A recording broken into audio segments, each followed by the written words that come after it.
Hi, everybody. Oh, I don't know if the mic's on. Hi, everybody. My name is Lane Figueroa. I'm a public affairs officer for Marshall Space Flight Center. We're having some technical difficulties, so continue to just talk amongst yourselves. Just want to let you know what's going on, but as soon as that gets resolved, the presentation will start. So thank you for your patience.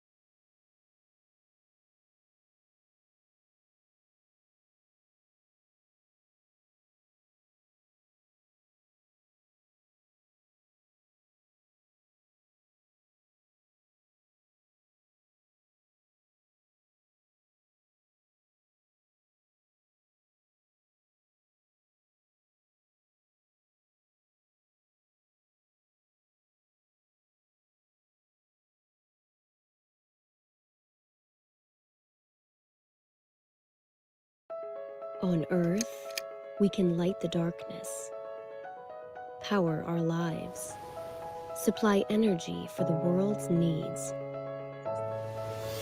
On the Moon, we cannot, or at least not yet. With 350 hours of total darkness and day after day of sub-zero temperatures, traditional Earth-based power storage and distribution technologies aren't going to be enough. Future lunar explorers will need power to use the tools and technologies necessary for uninterrupted exploration and survival on a new world. That's why NASA is searching for solutions beyond our ongoing research. From garage inventors to small businesses, industry, and university students, NASA's Watts on the Moon Centennial Challenge is crowdsourcing ideas to solve the difficult tasks of power distribution, storage, and management on the lunar surface, and enhance these technologies here on Earth. As NASA builds a sustainable human presence on the Moon, continuous energy will be a critical piece of this puzzle, so that one day we can light the darkness on the Moon.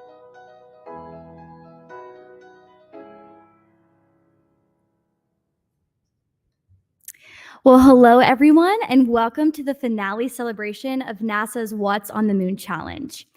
My name is Lane Figueroa. I am the Public Affairs Officer for NASA Centennial Challenges, which is headquartered at the Marshall Space Flight Center in Huntsville, Alabama. It is my pleasure to be your MC for today's event. Thank you all so much for coming. Over the next hour and a half, we have a packed agenda.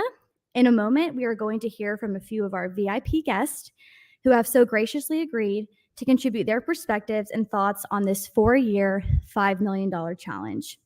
They'll also highlight the capabilities featured and progress happening within their respective areas.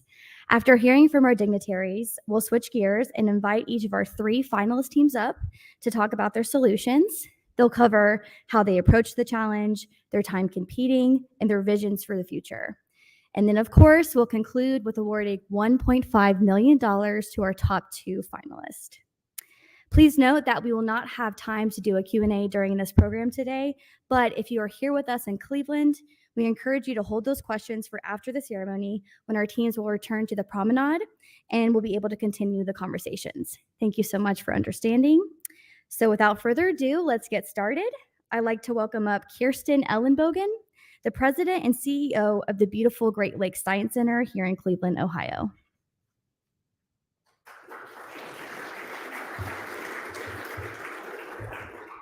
Thank you so much, Lane, and thanks to all of you for coming here to Cleveland and getting a taste of the kind of partnership that we have between Great Lakes Science Center, home of the NASA Glenn Visitor Center, and the extraordinary team at Glenn Research Center.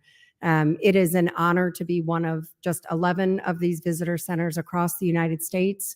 Every day we are looking at how we can make sure the work that you're doing, the work that is inspired throughout the work of NASA, can really come home to the public and get them excited about going back to the moon, going to Mars, and the extraordinary research going on every single day around power, propulsion, communication at NASA Glenn. I have to say, as I walked through today and got a chance to see some of your extraordinary work for this challenge, I was particularly struck at how close some of the students we are working with here at the Science Center, to being able to have conversations with you, to being able to work in the labs where you are, to really have an entry point into what you're doing. We have an after-school program. We've got about 160 students from across Cleveland Metro schools, and they're coming here on a regular basis, working on robotics. They're working with volunteers from NASA Glenn, volunteers from Rockwell, Parker, Eaton, and watching them get through the challenges presented to them each year from FIRST Robotics, and then watching them find ways to apply that to making the world a better place. These are extraordinary students. We've graduated a couple classes of them. They go on to places like Embry-Riddle, and they are looking for jobs like yours. They're very excited about the kind of future you're creating for them. So I'm thrilled to have you here at the center. I hope you'll get a chance. This is a very quiet time of year for us, but I hope you'll get a chance to interact with some of the public who's coming on a regular basis, because we are always excited to make sure that the work of NASA is in front of the public. This year we had a truly once in a lifetime opportunity. It was, of course, the total solar eclipse. We were the only NASA center in the path of totality, which meant we had the terrific honor of not only gathering with all of our colleagues and partners from NASA Glenn. We had almost 400, more than 400 of the NASA Glenn team here at the Science Center for a total eclipse festival, but also an extraordinary presence from headquarters. And that was met with great enthusiasm. We had 40,000 people here for that event, and it was such a hit. I am delighted to say, mark your calendar. For those of you not from Cleveland, come back August 23rd and 24th for the return of the NASA Village. We will put on quite a show again, and it will be an extraordinary opportunity for the public. So thank you all for being here today. It is truly an honor. And I want to next introduce Mary Waddle. Mary is Director of Technology Integration and Partnerships at NASA Glenn. I know she had some terrific questions, and she's been working with some of you in advance. We are thrilled to have you here today, as always. Please join me in welcoming Mary.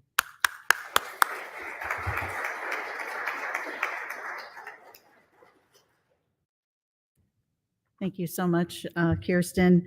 And thank you to the Great Lakes Science Center for being such gracious hosts for us to come here and be able to do the Watts on the Moon, the reveal of the winner, and to celebrate the accomplishments to date.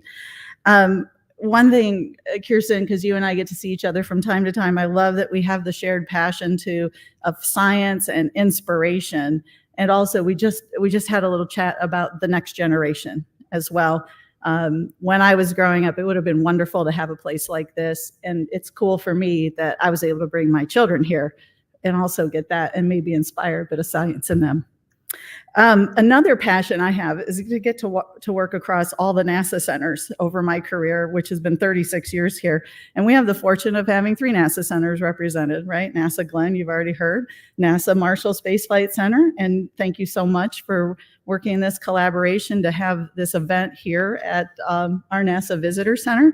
But also we have Steve Bowen, who's here from NASA Johnson. And so it's wonderful. We worked, when we arrive all together, it's one of my favorite things that we get to work from every part of NASA and make something happen. So let me give you a few words about NASA Glenn and Ohio and some of the things we're doing in power. Ohio has a rich history in aviation and aerospace, and a couple fun facts. Our state is already the largest supplier of high-tech components in the aerospace industry. One of my personal fun facts I like to share is where the NASA Glenn Research Center sits used to be the parking lot for the Cleveland Air Races way back in the day. And Cleveland Hopkins Airport was the first place that an air traffic control tower was in the US. So a lot of, that goes back to the 1930s, but a lot of history from aviation. And it's to me, no surprise that we have a NASA center here as well. We're the agency's lead for power systems technologies. NASA Glenn Research Center has been involved with the Watts on the Moon from the inception because we do a lot of work with power. We're the agency's experts in power, propulsion, and communication. And as our center director likes to say, nothing flies without having come through our center. Whether it's an aircraft or a spacecraft, you need power, propulsion, and communication. But this is really focused now on power for Watts on the Moon. So NASA's return to the moon is achievable, sustainable, and it builds on years of successful international and commercial partnerships that we have, and also academic partnerships. I should add that in there. Under Artemis, we'll use the moon as a proving ground for all of these wonderful technologies and the processes that are needed to explore further into space, including going to Mars. Maintaining that continuous power on the moon presents a unique set of challenges, especially during long lunar nights and in the shadows of craters that are permanently shadowed from the sun. Successful technologies from this challenge aim to inspire such things as new approaches for helping batteries withstand the cold temperatures and improving grid resiliency in remote locations. And it was cool to go around to talk to all of you and hear a little bit about how you're working on stepping up to those challenges.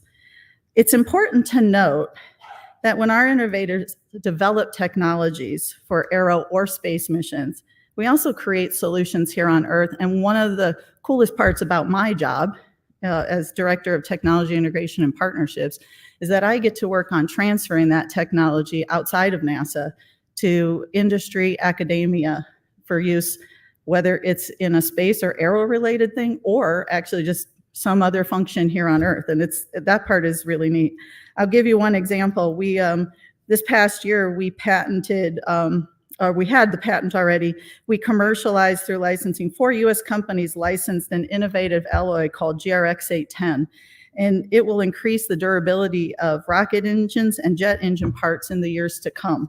But it will also be used for other applications that are beyond rocket and jet engines. So rockets, of course, will take us back to the moon, and NASA Glenn is advancing a broad portfolio of power generation, storage, and distribution centers. And we'll work together to ensure that Artemis has the power that it needs. Let's see. I'm going to jump ahead a little bit. Challenges like Watts on the Moon are important for us to do what we call in situ resource utilization, or being able to go not only to the moon or to Mars, but to use the capabilities there, because launching all of the resupply or things you need could become cost prohibitive and at times hazardous. So learning how to survive in the area where you are with the things that are present, again, in situ research or utilization, is a really wonderful thing for us to work on. And we'll need a lot of power to do things like grow plants or make structures, et cetera, when we get there. So as I said earlier, we're working that. We do a lot with power across the agency in solar, fission, radioisotope, batteries, and fuel cells. So you name it, we're looking at it and working on it. I would like to highlight one. In collaboration with the Department of Energy, we'll lean on cutting-edge power systems like the fission surface power, and that will establish our sustained presence on the moon and eventually meet the goals of sending humans to Mars. Relatively small and lightweight fission surface power systems could provide abundant continuous power regardless of environmental conditions. So that's an example of something we're doing at our center to do this challenge. But let's go back. Challenges like Watts on the Moon give us a chance to utilize the creativity from all of us, including industry, academia, and the public, to power our return to the moon. And that's what, if you please take a chance to talk with our teams, that's what you'll see. It's across the board, and they're stepping up the challenge.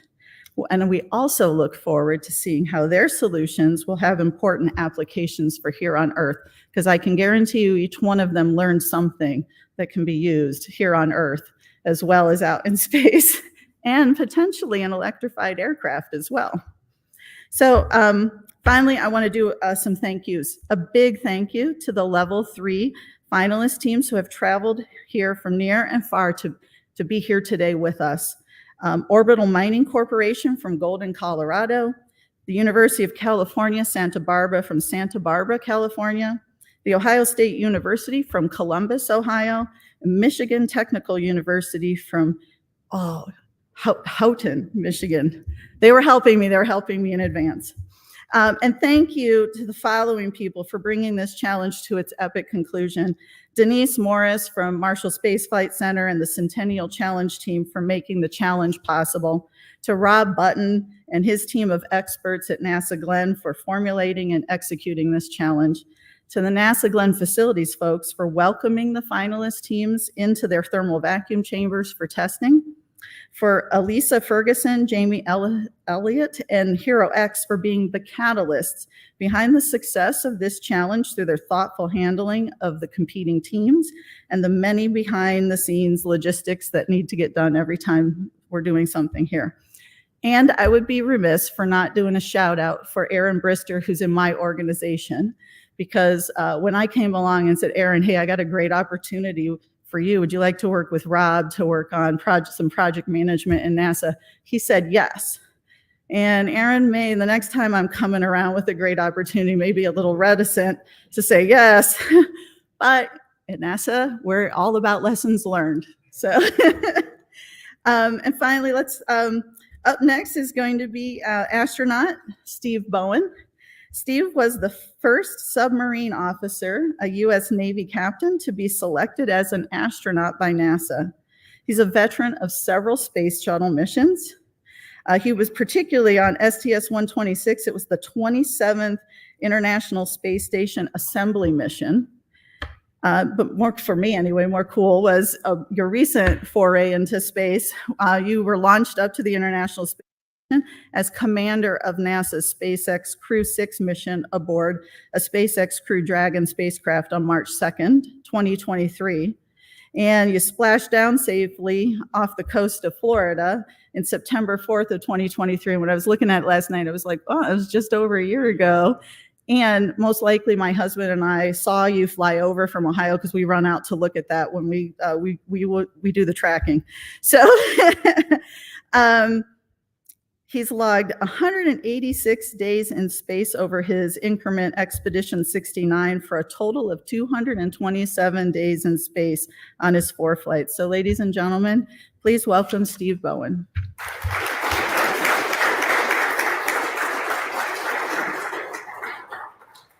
It's great to be back here at the Great Lakes Science Center. I actually was here for the eclipse, so there was another center representative. Johnson was there as well, and that was an absolutely amazing event. And you know, it's always this great opportunity to reach out to the public with what we do in space. And let's see, do I have slides for this? No, nothing's working. Excellent. So now you just got to hear me blather, which is great, because one of the great things we do, and you mentioned it, which was the technology transfer. So one of the incredible things that we did while learning, every time NASA does something, it's a new challenge. It's a new engineering challenge. On the space station in particular, I did 3 space shuttle missions. On my first one of the things that we brought up was a water recovery system. And the idea being that when we were flying space shuttles to space station in the early 2000s, prior to the Columbia accident, we would deliver water. We had fuel cells on board the space station. They would combine hydrogen and oxygen. They'd make water and an electron. We wanted the electron. We didn't want the water. So we used to dump the water overboard and made really beautiful, you know, little star fields as they were floating away from the shuttle. But when we built the space station, we just started bringing the water to space station. So space station was continuously supplied with water.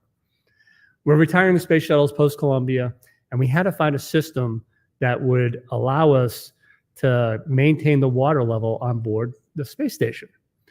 So there's a system that they created, water recovery system, a lot of it down at Marshall and down in, our goal was 80% recovery. It's used a series of membranes and a centrifugal system, very efficiently made, very pure water, which now the space station has been operating on for 14 years.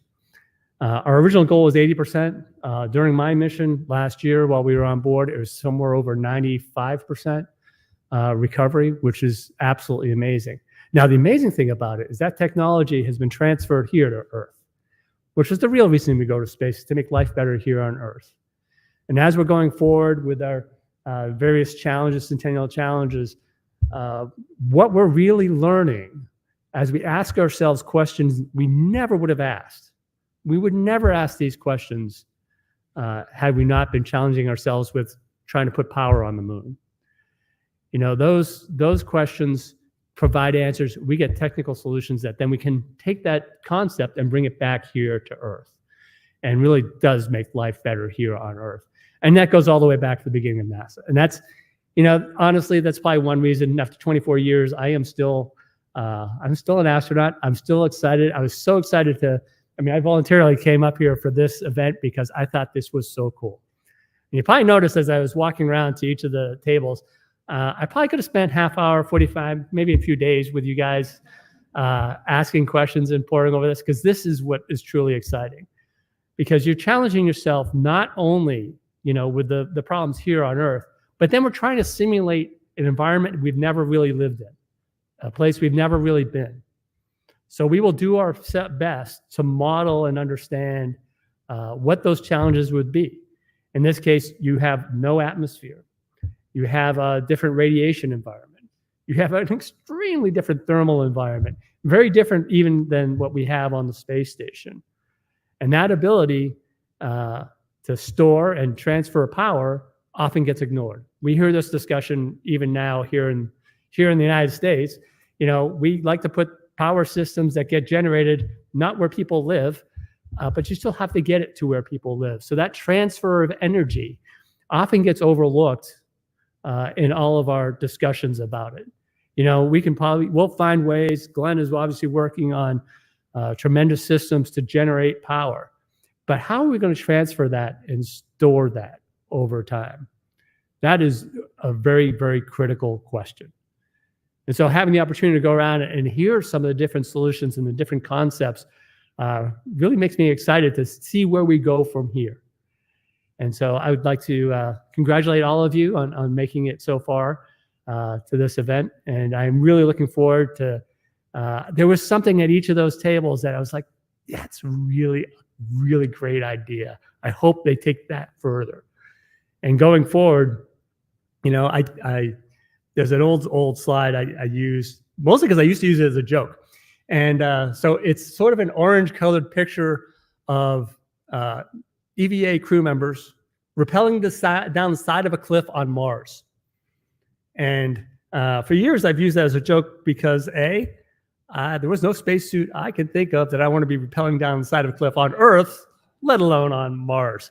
The materials still don't think were there, but oddly enough, one of my crew members, I sent him out someplace to go rappel down the side of a crater on Earth in a made-up spacesuit.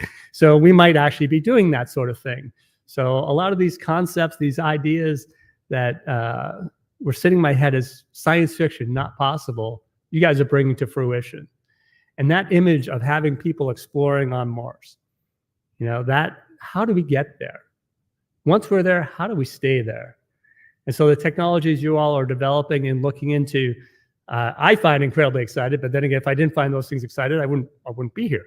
So this is really a fascinating opportunity to see this and be a part of it. Now I'm going to introduce Rob Button. I'm going to call him the Deputy of Power here at Glenn, and he's going to explain more about the challenges and what we're going to be doing with them. So Rob, thanks.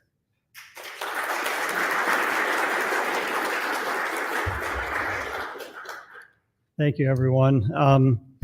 So do we have no slides at all? Is that the deal? Okay. So just to give you a little background, Mary talked about this a little bit. You know, NASA has long-term plans of going back to the moon. First things first is we got to get to the moon, and we're working and building on those systems right now. There we go. Yeah, they like me better. So human lunar return's the first step. Next is foundational exploration, where we're doing more varied and complex missions around the moon and on the surface of the moon. And then sustained lunar evolution, where we start having commercial industries coming and helping us develop actually a lunar economy around the moon. while NASA moves on to trying to get humans to Mars based on what we've learned. I don't know if I do next chart here. Let's see if that works. Next chart, please. So to do this foundational exploration on the moon, the NASA Space Technology Mission Directorate has recently identified 187 technology shortfalls, they call them. These are things that need to be developed for NASA to do the missions that they want to accomplish.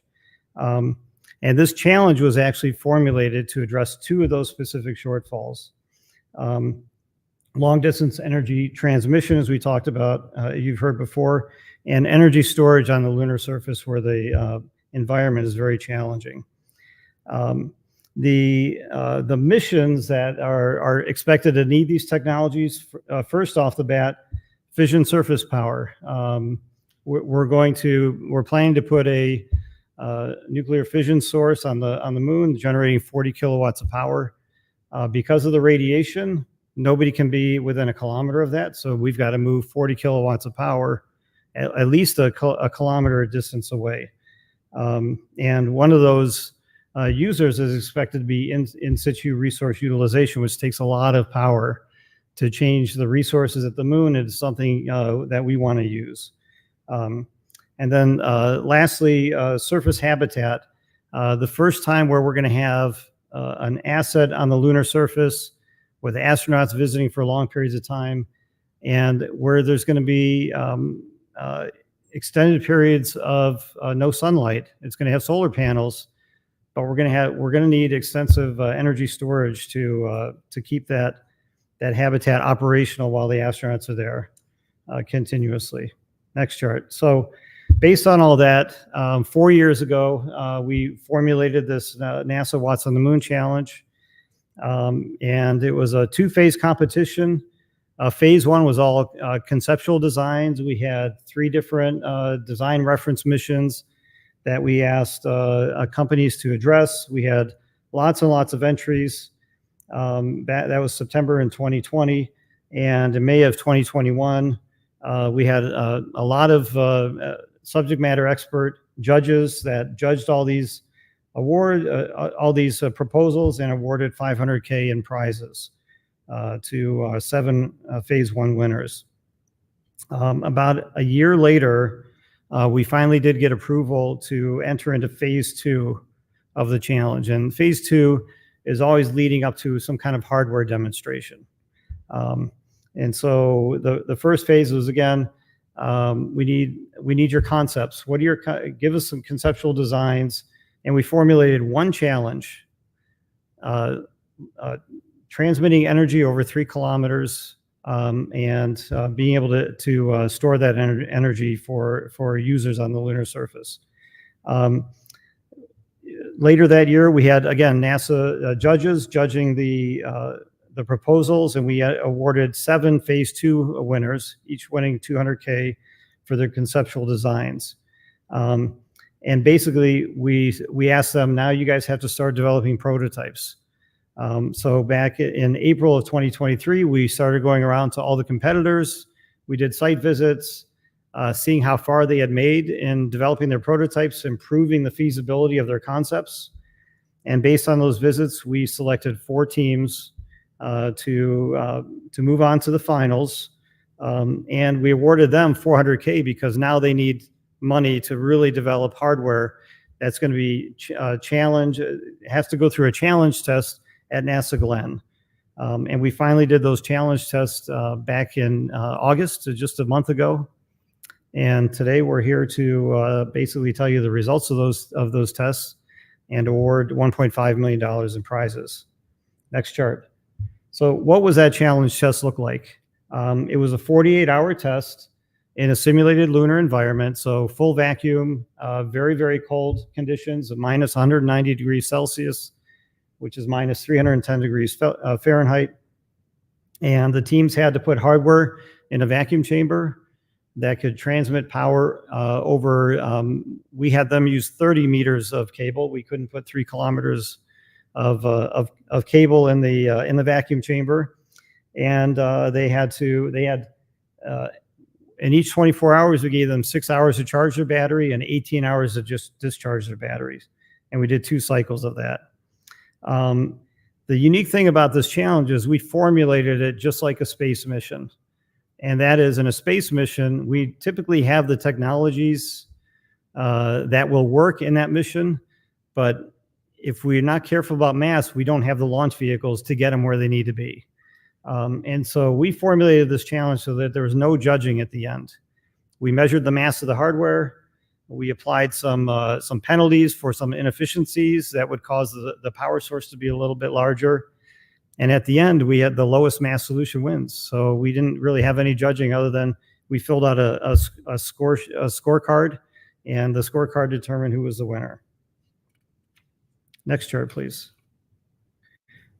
So what did we do to prepare? How did the level 3 testing go? You can see some of the pictures there of all the 3 teams that delivered their hardware.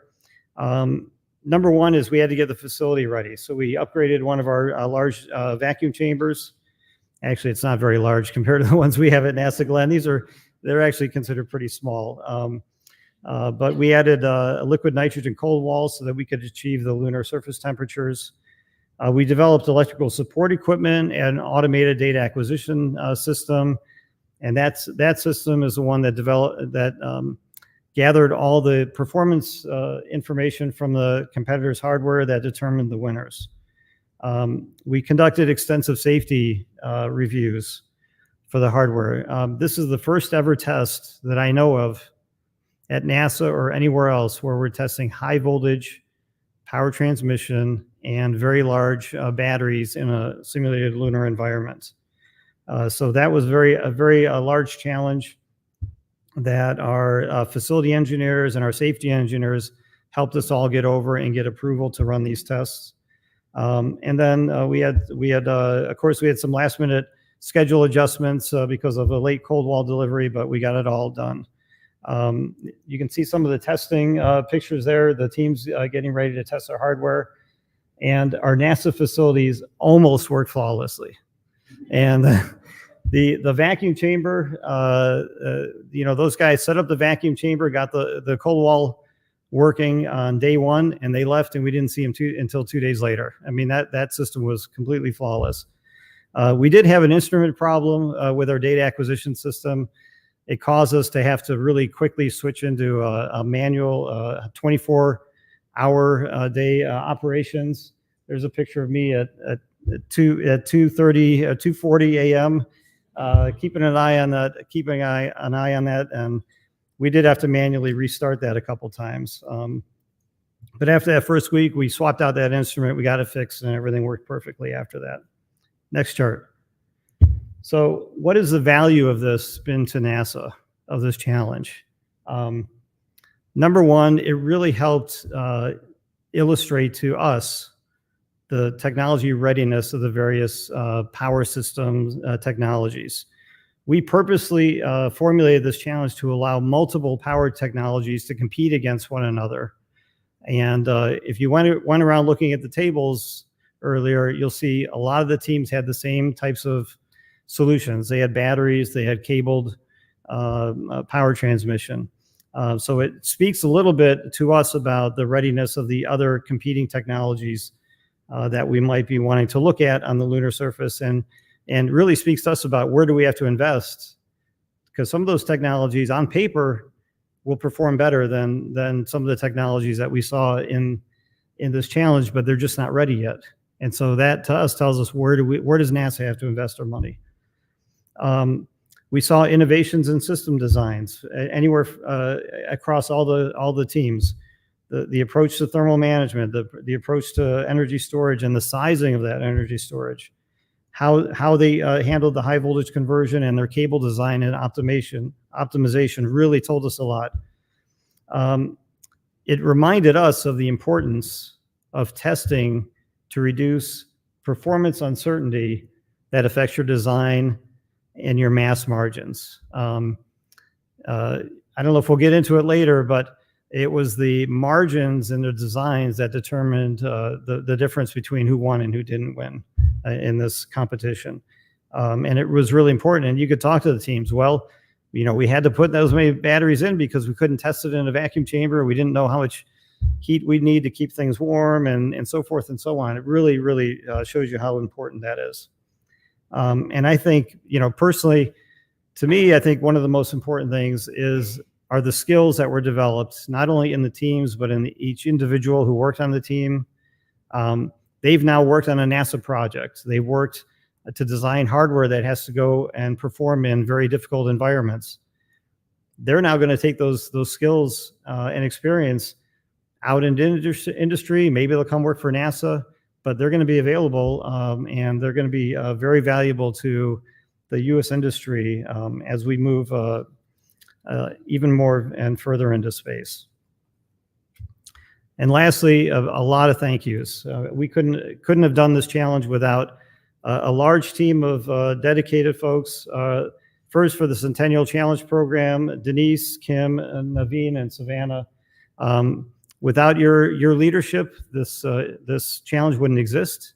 So thank you for that, and making that happen. Thank you to the teams who competed in the challenge. Without you, we wouldn't have a competition. So we're really glad that the prize money enticed you to come and spend your time to do this. A huge shout out to my NASA Glenn testing team. As I mentioned earlier, this was a very, very difficult thing for us to do. We've never done a test like this. The other different thing that we've never done before is kind of a competition like this. I had to keep fighting with my engineers, saying, "Well, how do we know their hardware is going to work?" I said, "We don't care if their hardware works or not. That's up to them. That's part of the challenge. We just have to provide them the facility, the simulated lunar environment, and make everything fair for every team." And they did a great job. Lynn, Mike, Marcelo, Casey, Tom, Chad, Nathan, and Rich, almost every one of those guys are here today. So thank you so much. I couldn't have done it without you. We couldn't have done it without you. And lastly, to the Watts on the Moon leadership team, the kind of the core team that was, we met every 2 weeks for 4 years straight. Kurt, Aaron, Jamie, and Elisa, it was a pleasure working with you, and I'm going to miss it. So thank you very much.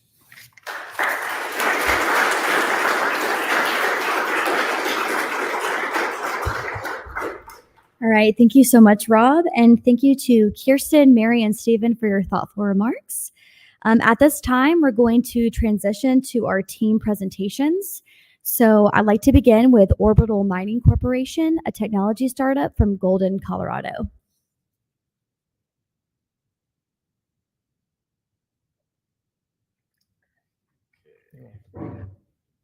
Testing. Oops. Everybody hear me okay? I apologize up front because I've been sick all week. Anyways, hi, my name is Chris Tolton, and I'm CEO and co-founder of the Orbital Mining Corporation. Hi, I'm Ken Liang, CTO and co-founder. Just an agenda piece here. I'm going to give a brief overview of the company.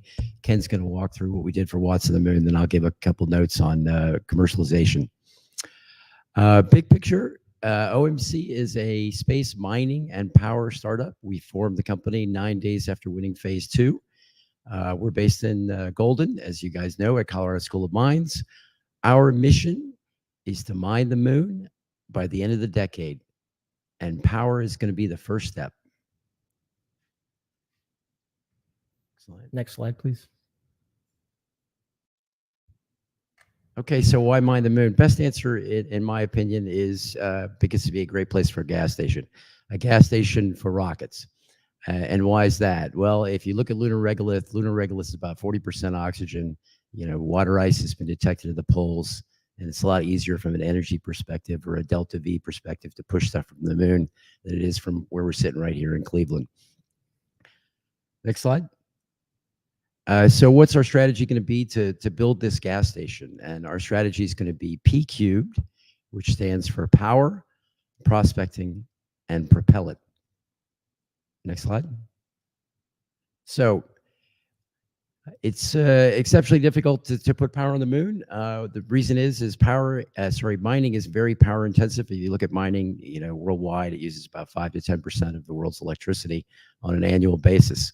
The moon's probably going to be worse, probably a much higher percentage. And the reason for that is we have to power excavators, haulers, content separators, size separators, molten regolith electrolysis, and that sort of thing. Add that to the fact that the moon is not exactly an environmentally friendly place. High radiation, abrasive lunar dust, hard vacuum, and of course the lunar night. And all of those reasons make it very difficult to provide power on the moon. Yet without energy infrastructure, we're not going to get to any sort of industrial scale mining on the moon. Next slide. The solution, of course, is simple in concept, but much more difficult in implementation. As you can probably guess, what we believe the solution is going to be is a hybrid electrical microgrid, something that integrates multiple sources of power, different types of energy storage, and really prioritizes availability. And this is why OMC was very keen to participate in the Watts on the Moon Challenge, very much so. And for us to do mining, we're going to need to build a lunar transmission and storage system that survives the lunar night. Next slide, please. Yep, so our system is called No Replacement for DC Placement. It clocked in very heavy at the very beginning, but over the past 2 years, we managed to iterate and make that much more efficient and lighter weight. Next slide. So the system concept is very simple. You just take power from where it's generated at the solar panels, and you move it to the mining equipment 3 kilometers away. Inside that bounding box, you'll see all the components that we have in our system, and I'll walk through each individually. Next slide. So the first one is power transmission. From left to right, we start with 120 volts. We step up that voltage with a boost converter to 800 volts so that it's efficient when we're transmitting. And we transmit that 3 kilometers into the buck converter, which then steps down the voltage to something that our mining equipment can use, like 23 to 36 volts. Next slide. Our design principle is that we like things that are simple, and we like to test it early and often. So we like to start with something that's commercial off the shelf. And you can see here we started with 2 pretty heavy converters, 20 kilograms, and then we bought 3 kilometers of cable. So that was 250 kilograms. Next slide. And we like to test early and often, right? So when we started putting this transmission system together, we tested it out in the Colorado cold on the School of Mines football field, and we successfully demonstrated our 3 kilometer test. Next slide. And then we tested a lot in vacuum. We have a large vacuum chamber, well, pretty small by NASA's standards. But we have a vacuum chamber that we tested a lot of combinations of converters, allowing us to find and fix vacuum arcing and inductance oscillation issues. Next slide. All of this leading up to, we made a lot of improvements, right? So on the right-hand side, you'll see that our in-house designed power converter was only 1.6 kilograms for 2 converters compared to the original 20 kilograms. And then we had a custom cable manufactured, which was only 7.5 kilograms compared to the original 250. Next slide. Next up is a battery bank. So one of the key challenges of Watts on the Moon is that you have to take an intermittent power source and provide continuous uninterrupted power. So that means when the solar panels aren't working because it's nighttime, you still have to power your mining equipment. We solved this with a battery bank. Next slide. This is our own design. We fabricated this out of commercial off-the-shelf, highly reliable lithium-ion cells, which made it pretty lightweight and very modular. Next slide. And finally, thermal management. Most electronics break at negative 40 Celsius. Military hardened electronics break at negative 55, but the moon is at negative 200. So how do you keep everything from breaking? So it's something that I learned in Boy Scouts, actually, that led us to this idea. It's called the hot rock. You take a rock and you set it next to the fire, and it soaks up heat through the evening. At night, when you want to be warm, you can wrap it up in a pair of jeans, stick it in your sleeping bag, and it keeps you nice and toasty all night long. Next slide. Our system works exactly the same way. We developed an insulated space tent out of Mylar multi-layer insulation and aerogel. Next slide. And our hot rock was a water tank that we put under each power converter. This basically harvests the waste heat generated by the power converter, and then at night it releases it back so that you can stay nice and toasty.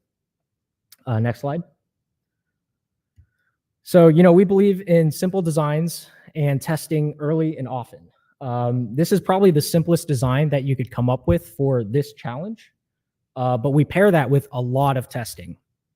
So we spent thousands of hours designing, building, and iterating, and we spent over 55 days in the thermal vacuum chamber to ensure that we would be ready for game day.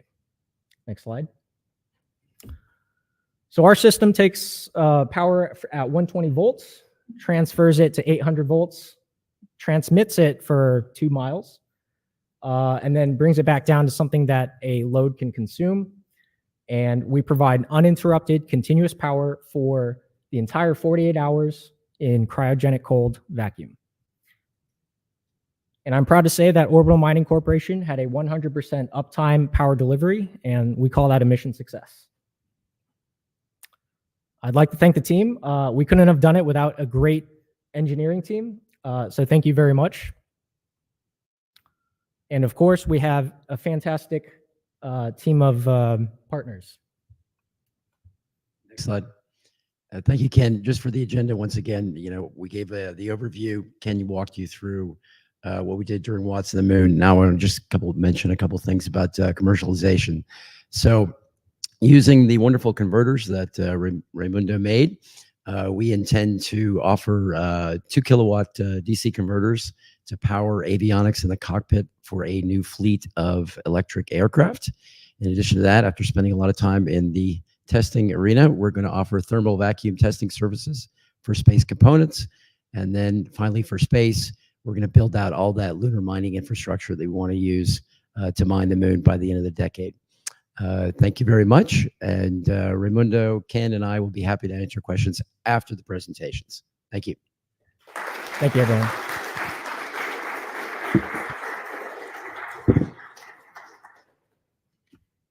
Thank you both so much. Now let's welcome up Electric Moon, a joint team from Ohio State University and Venturi.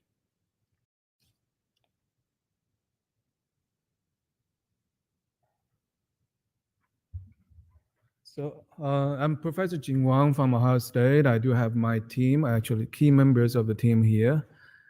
When I look at the stage, I noticed we have a Tesla coil there. So more than 100 years ago, Nicholas Tesla wanted to transmit power wirelessly. And now we are talking about transmit power on the moon surface. So please go to the next slide. So these are our key team members. Some of them actually cannot join us today because of their classes or internship or other activities. And you do see a picture of almost the whole team in last year's public demonstration. Our student team captain is Yu Zhou. Actually, he's sitting here. He put a lot of effort in the last 2 years, a lot of sleepless nights for this challenge. Next slide, please. So this is our solution. We want to transmit power at 1.5 kV. So the source against 120 watts. So we have to boost the voltage up. So we are using isolated DC-DC converter. And these isolated DC-DC converters are made of gallium nitride devices. And we chose 650 watt rated gallium nitride. And the voltage for each device is only 300 watt. So based on NASA study, actually at 300 watt, it can be considered as radiation hardened. And once we boost the voltage up, we transmit that at 1.5 kV for 3 kilometer distance. Then we step it down with exactly the same isolated DC-DC converter, but different turns ratio in our isolation transformer. Our battery is delivered by Venturi, North America. It is 84.7 kilowatt hour lithium-ion battery, extremely well designed, and also the technology was earlier used for another NASA project, and it was a proven design. Also, the housing actually enable us to put some of our control electronics into the battery pack, so those controller boards can stay in a toasty environment. So next slide, please. So why we go to high voltage? You hear actually from the first team and also next team, everybody are going to higher voltage. So why we do that? The reason is to reduce the weight.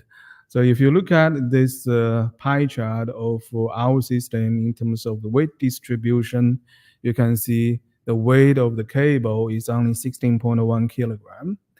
And the weight of the two isolated DC-DC converters. When you have a transmission, you need to have transmission stations.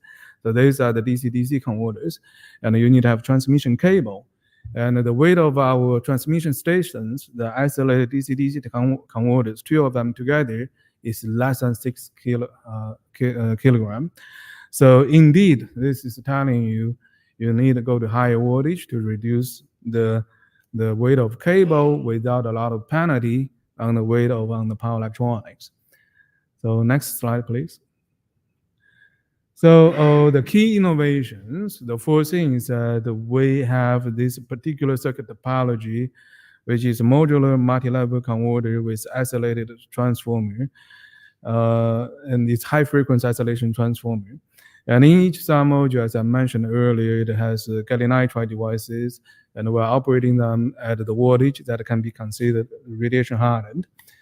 We basically also doing the 3D printed ball beams, especially these days with aluminum nitride for transformer. That actually still in progress. I will explain that a little bit later. And we basically want to use the most advanced devices in the newest circuit topology to fit the newest application, which is lunar application. The next slide, please. And for the battery pack, as I mentioned, this is a very reliable and very innovative design in terms of thermal management. We cannot talk about that too much here because some of this actually is still under the patent application process by Venturi. And the key things we can say is that it's very high reliable. Actually, I have a little bit updated version. It's not shown here. It's actually passively resistant to thermal runaway. And it has a lightweight single layer thermal insulation. And also we do have pulse-wise controlled active heating for the battery itself. It's during the dark hours. Next slide, please. So we did our first public demonstration back in 2023, actually. At the time, you can see the DC-DC converter is quite different from the final product. And we were very confident with our design, so we made the demonstration a public event. And we basically laid out a 3 kilometer long cable back and forth. Actually, it's 6 kilometer long wires into a large NASA logo. You can see a blue dot in the picture that's a big size SUV. So I was talking with Stephen earlier, if I had told him earlier, before this demonstration, maybe he can see that from the space. So then this demonstration actually was very successful. Once the power is delivered, we had a resistive load, we have a TV, we had a speaker, and we played part of President Kennedy's speech. We go to the moon and follow that with OSU fight song. So that's our first public demonstration. Then actually we invite a lot of people. So if you're interested, if you Google on YouTube, actually you can find a video on this. The next slide, please. But we do have problems in the final stage of the competition. As President Kennedy had said earlier, we do do these things, but we choose to go to the moon, not because they're easy, but because they're hard. Actually, it's still true, at least for my team. So in June, actually, we were testing at Professor Mike Assumption's lab in his cryogenic and vacuum chamber. And we identified two issues. One is cold start. Actually, that's actually a correction here. We had a cold start issue for some of the auxiliary components at minus 120 degrees C. And those actually are intermittent, means we can start sometime, we cannot start sometime. So we added heating units to our circuits. Then once we reached 1.5 kV, we saw overheating of the transformer. So that's the reason actually eventually we only operated in this chamber at 1 kV continuously at 665 watt for 2 hours, more than 2 hours. Because of the overheating of the transformer, we basically redesigned the transformer in June and early July. And we also adjusted the switching frequency for our application. But in the last week of the competition, before we deliver everything to NASA, we actually had insulation failure in our transformer, the newly designed transformer, and which caused significant damage to multiple submodules of our system. And then we had to scramble in a few days to repair our system, revalidate, and finally deliver. And then we didn't have enough time to really debug our test script codes, and also we were not quite fluent in terms of the final test procedure because we didn't have time to do a lot of rehearsal. The next slide, please. So then this is a competition. Then after that, what can we do? The first thing for our system is that we have very heavy control electronics. That actually can be easily solved. We had about 35 kilograms of control and protection circuits. Most of those actually are caused by more than 100 5-meter long fiber optic cables. We use that because we want to reduce the possibility of EMI issues, and also we want to make the system safer for our students to walk around for the first prototype. In the real design, actually, you can get rid of this by using digital isolators, PCB traces, or regular very short copper cables. And the other thing we also can do to reduce the weight is to basically change the relays we had used in the last minute for the competition into gallium nitride-based solid-state circuit breakers. But definitely the thing we found is that the ultra lightweight of our isolated DC-DC converters means that we can go to even higher voltage, and even we can go to AC transmission if it's needed, because by adding multiple more phase lags, we can change AC to DC too. DC to AC too. So that will not give you a lot of weight penalty. So next slide. So again, from this competition, our major outcomes are our trained students, as Rob has mentioned earlier. And we do have few interesting technology that we had developed, and I would say partially validated most of those. And definitely we had inspired a lot of our local students and also general public through online video posting by our public demonstration. And definitely we really appreciate the support from NASA, especially from Rob's team, and also from HeroX. And Jamie actually was sending emails to me middle of the night. So I really appreciate all the help and support. And we also would like to thank Professor Mike Assumption and his team in supporting the cryogenic test. So I often tell my students, again, the competition is an event to inspire the future generation. So I often tell my students, if eventually we can build habitat on the Mars, you would be the engineers who provide the power. Thank you.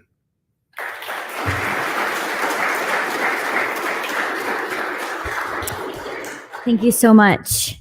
And now for our final team presentation, I'd like to welcome up the University of California, Santa Barbara.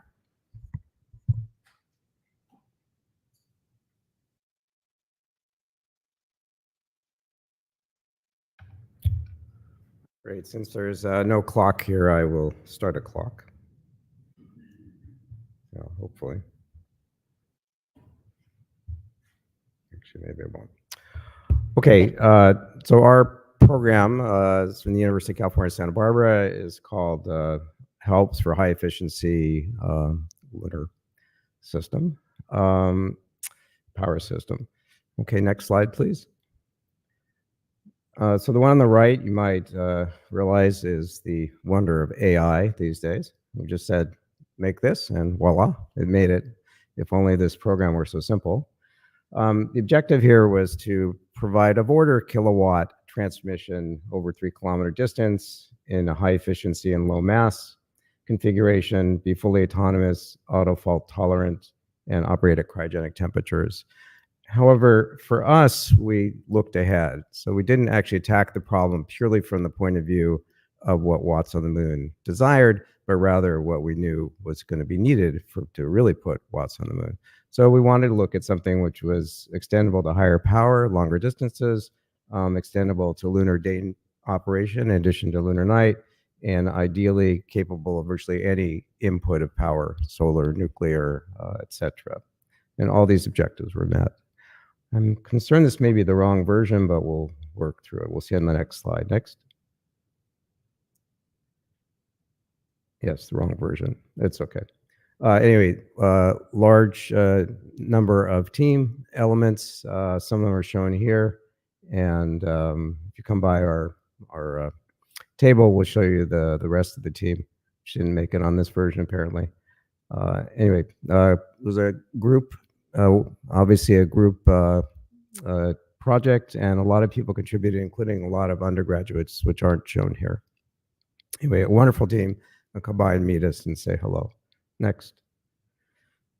All right, so our system architecture that we chose was based on an optimization analysis that we performed. I won't bore you with the details, but basically we also chose an 800-volt DC transmission line. We designed our system so it could take basically any input power source that was DC from 60 volts to 150. And we included also a maximum power point tracker on the input, so you could stick solar directly into it if you wanted. The system as built would continuously provide 1.75 kilowatts. However, that was not needed in this program, but we developed it anyway. Our topology uses storage at both ends. And the reason we did that was in doing a system analysis where we ran a whole series of system possibilities.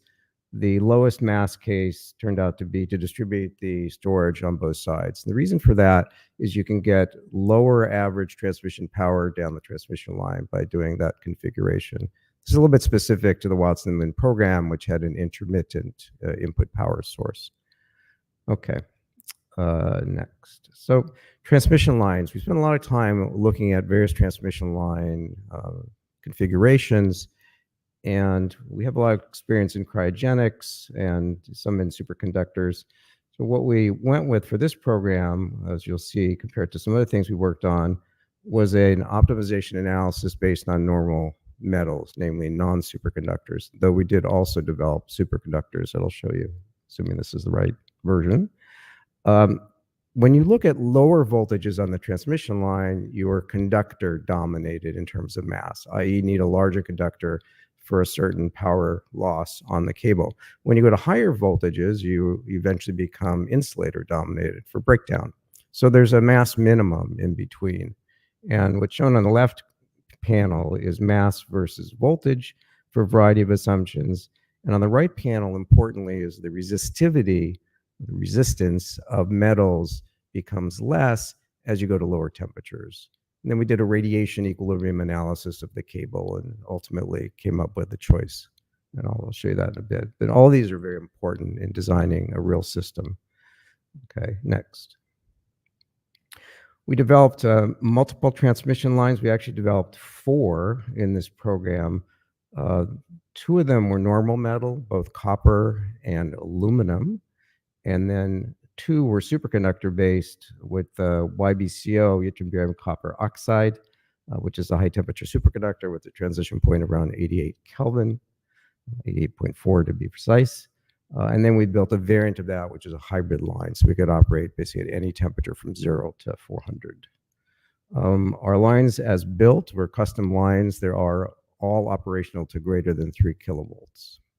Okay, that's important, as you'll see in a moment. It's fairly complex to make the superconducting portion, although in the end, we used aluminum because it was lower mass. Next. Okay, so again, we're looking ahead. What you really want on the moon is not just the Watts on the Moon program, but you want to put Watts on the moon. And that means different things for different mission specifics. So what's shown on the right-hand panel is a superconducting cable, which is about 12.5 kilograms per kilometer with a normal metal hybrid configuration. So that's very low mass for something that I'll show you in a moment can carry a megawatt, independent of distance. It handles 200 amps in the superconducting configuration, which would be 200 kilowatts at a kilovolt or 1 megawatt at 5 kilovolts. Okay, so again, looking ahead as to what you might want. For example, the 40 kilowatt nuclear reactor, which was just mentioned, could easily be done with a cable like this if was needed. Okay, next. So our configuration in the end, again, was a distributed energy storage. The left-hand panel is actually the transmit side where the source power comes in at 120, and the right-hand side is the what we call load side, namely where you deliver the power to whatever's being driven. In this case, the specifics of Watts on the Moon were delivered at roughly 30 volts, which we did. And for thermal control, we didn't do any thermal energy storage because we wanted to design something for day and night configuration. So we actually use radiative control. So we open panels when we want to radiate excess heat, and we close them when we want to stay warm. So this allows day and night operation. Again, always looking forward. Next. So here's the whole the group that we brought to NASA Glenn on the first. We were the number 1 in the queue, which had some issues, including some unexpected ones. So this was a full-scale test, as you know. We didn't bring a 3-kilometer cable. We brought our cable that was 30 meters, which had an equivalent mass of 5 kilograms per kilometer, so you could hold a kilometer of cable in one hand. And our primary power conversion unit, which is the unit that converts the low voltage DC into high voltage, has about 14 kilowatts per kilogram. So we might keep that in mind. So a 40 kilowatt reactor, in theory, could use a converter that was 3 kilograms, which is quite extraordinary. Wonderful team. Everyone was fantastic. We ended up staying up all night. As Rob mentioned, we had some issues on one side, not our side, by the way. But it was fine. We were young. However, this is what it looks like. Going in the chamber next. We did all custom electronics. So these are the boards. Okay. They're only 450 grams, including the converter, which then gives us, again, about 13 kilowatts per kilogram. And yeah, about 1,000 parts in each board, approximately. Next slide. Okay, so this is the final revision with the thermal solution, panels that open when it's too warm inside and close when you want to stay warm. Next. Okay, this is the whole solution with the right-hand side being the source side and then the left-hand side being the load side. Next. And then one day, i.e. the day after we came, a tornado warning. So, which was good. I wanted to clean out the lab anyway. Ended up that about 500,000 people were without power, including our hotel. So we had no power for the rest of the time. Cold showers, no breakfast, but it's what it is. Next. Okay, nonetheless, everything worked on our side perfectly. We had 0 failures. Everything worked great. We stayed up all night, but that was okay. Next. And finally, at 99%, we knew we were there. Everything worked worked just fine. 0 failures on our side. Next. Okay, so end result, 0 failures. We had great fun with the Glenn team, and Rob was lots of fun to be around. We had a great time together, at least on my side. We had 100% uptime. We had a huge, what I call mass margin, because we didn't know what to expect. We didn't have a large vacuum chamber to do testing in. So we had a very, very large mass margin. So had we done a second test, we would have thrown out about 13 kilograms and for a total mass of 70 kilograms, including 3 kilometers of cable. But that's the issue of not having a vacuum chamber of your own. Next. Future development, it's all kinds of things we could do. If you wanted 14 kilowatts, we can do that pretty much with what we have. We just actually parallelize the system. We can get greater than 2 kilovolts if we just put a few things in series. We're extensible, actually, much higher power levels. 100 kilowatts would not be out of the question. Full superconducting power grid on the moon would be a neat thing to ponder. Okay, yeah, I'm wrapping it up. Modularity is great. You can have modular systems. And what was mentioned, kind of DC microgrids on the moon makes sense. Next. Okay, so all kinds of possibilities. If you want to put a Tesla power supercharger on the moon, maybe this would be interesting, or whoever. Okay, no particulars here. Could be GM and whatever. There's all kinds of applications. Okay, so thanks very much.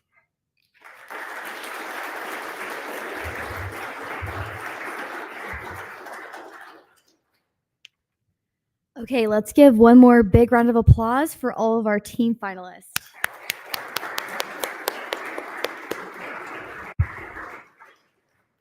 At this time, I'd like to call up our dignitaries from the beginning of our program to come up on stage to assist with the presentation of the awards.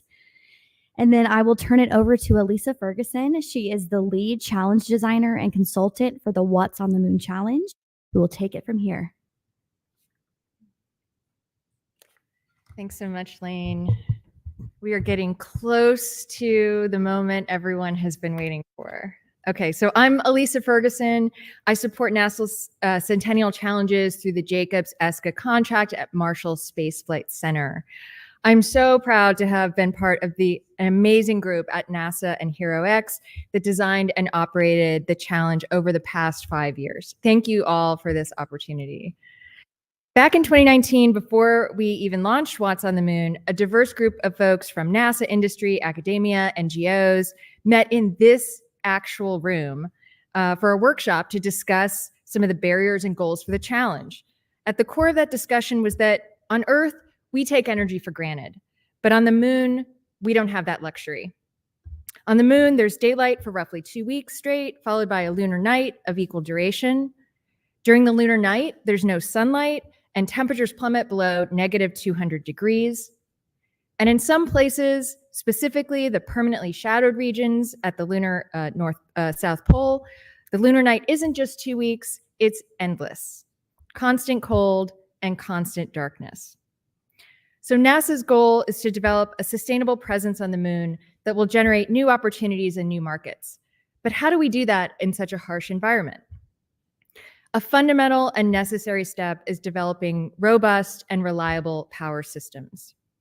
Everything we'll do on the moon, explore, learn, work, and live will require power. We'll need to be able to move power across long distances, far from where it's generated, and sometimes deep into lunar craters. And we'll need to be able to store energy so that it's available when and where it's needed for industrial activities and for habitats. And of course, these needs don't stop with the moon. Testing and deploying energy systems that can withstand the lunar environment represents a significant step toward future missions to Mars and beyond.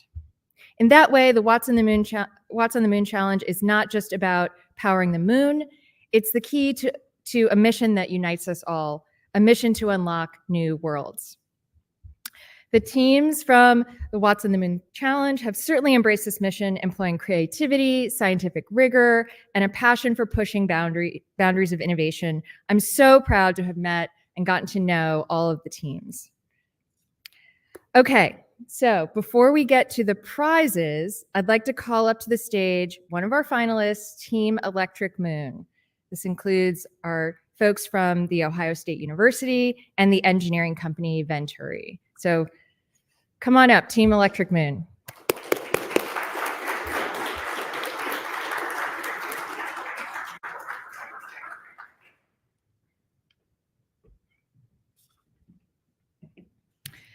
So you heard from the team earlier today about some of the technical challenges they experienced with their solution when they arrived to test in the thermal vacuum chamber at NASA Glenn Research Center.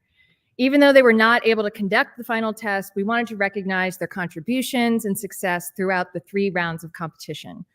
Their innovative approach to the challenge and their dedication to the competition has been impressive. Their work will no doubt continue to help NASA and the broader space community move toward valuable energy solutions for the moon and beyond. So let's take a moment to recognize the team and their accomplishments. Let's hear it for Electric Moon.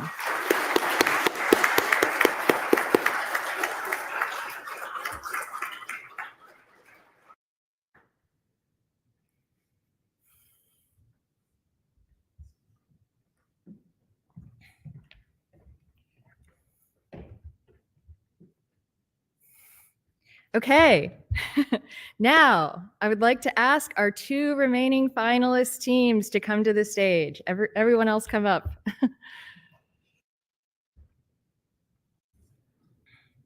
We should have had some music here.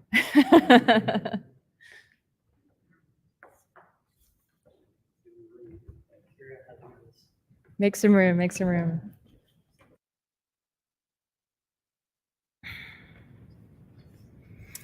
Okay, our teams from Orbital Mining Corporation and University of California, Santa Barbara. Let me begin by extending a huge congratulations to all of you.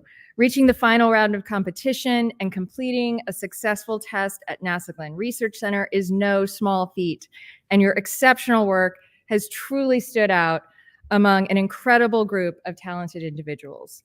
You all should be really proud of what you've accomplished. Maybe we'll do a little applause here.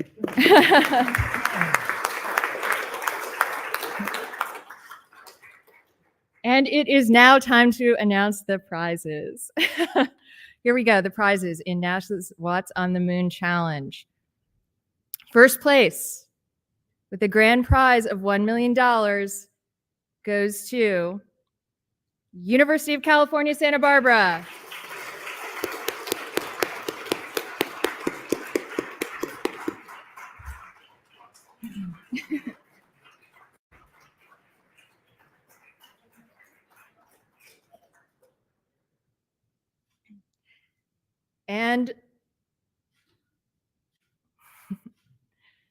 And of course, that means second place with a prize of $500,000 goes to Orbital Mining Corporation.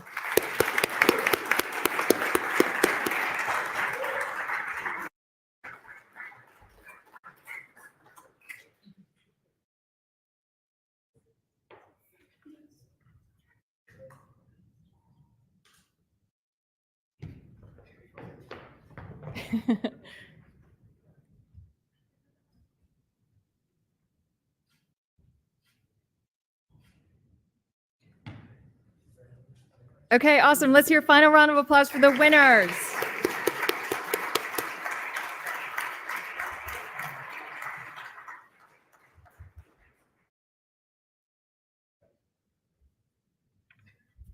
All right. Thank you so much, Elisa. And thank you to every single person who has supported the Watts on the Moon Challenge.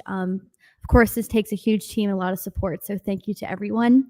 I want to extend a special thank you to the Great Lakes Science Center here in Cleveland for allowing us to use your beautiful venue. It's so special that you have been a part of this challenge at the opening and the closing. And congratulations again to the teams. You have amazing accomplishments. So before we disperse, I have a couple of quick housekeeping items. Any members of the media who wish to speak to our finalist teams can stick around in this auditorium. Please see me before you do so I can get your name and affiliation. We will have media availability until 1. From 12:45 to 1:15, Astronaut Bowen